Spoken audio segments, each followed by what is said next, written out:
ბელგიაში ფედერალური მთავრობის რეფორმებისა და პენსიების შემცირების გეგმებთან დაკავშირებით საყოველთაო გაფიცვა გაიმართა. ბრიუსელის აეროპორტში ფრენები გაუქმდა, ასობით რეისი გადაიდო. საპროტესტო აქციებში უსაფრთხოებისა და აეროპორტის თანამშრომლებიც მონაწილეობდნენ. ოთხშაბათს 260 რეისი იყო დაგეგმილი, თუმცა ბრიუსელის აეროპორტმა მხოლოდ 103 შემომავალი რეისი მიიღო. გაფიცვით გამოწვეული შეფერხების შემდეგ აეროპორტში ძალიან ბევრ მგზავრს ელიან. გაუქმებული რეისების გამო ავიახაზებს მოუწიათ მომდევნო დღეებში გადაედოთ ფრენები. ხვალ დატვირთული დღე იქნება, რადგან დამატებით 12,000 მგზავრს მოვემსახურებით, ხოლო პარასკევს 2,000. ასე რომ აეროპორტში რთული დღეები იქნება.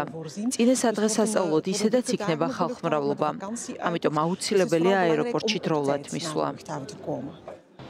სამხრეთში ჩარლერუის აეროპორტშიც, რომელიც იაფასიანი ავიახაზების მნიშვნელოვანი ევროპული ჰაბია, თანამშრომლების ნაკლებობის გამო ყველა ფრენა გაუქმდა. მთელი ქვეყნის მასშტაბით გამართულ საპროტესტო აქციებში 10,000-ობით მოქალაქე მიიღო მონაწილეობა.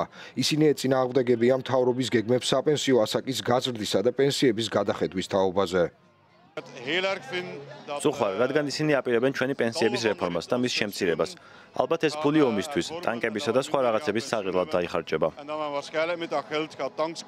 ბელგიის პრემიერ-მინისტრი ბარ დე ვევერი ამბობს, რომ რეფორმები საჭიროა ფედერალური ბიუჯეტის დეფიციტის შესავსებად, რადგან ევროკავშირის წესების თანახმად დეფიციტი არ უნდა არსებობდეს. ოთხშაბათს ჰააგაში გამართულ სამიტზე მიღებული ახალი შეთანხმების მიხედვით, ქვეყანამ ასევე აიღო ვალდებულება თავდაცვის ხარჯები მთლიანი შიდა პროდუქტის 5%-მდე გაზარდოს.